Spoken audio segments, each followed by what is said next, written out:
Hey guys, welcome back to the video.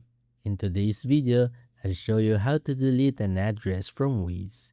If you want to remove a saved place, recent destination, or home and work address, just follow these simple steps. First, open the Waze app on your phone and tap the search bar to view your recent destinations and save locations.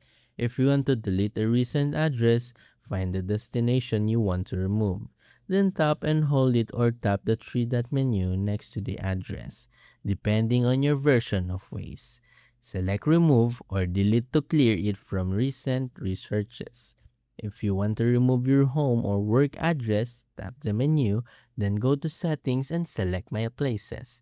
Find your home or work location. Tap it, then choose Delete, Remove, or Clear Address.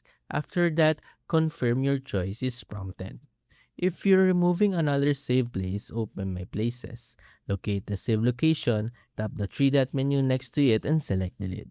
The address will be removed from your save locations.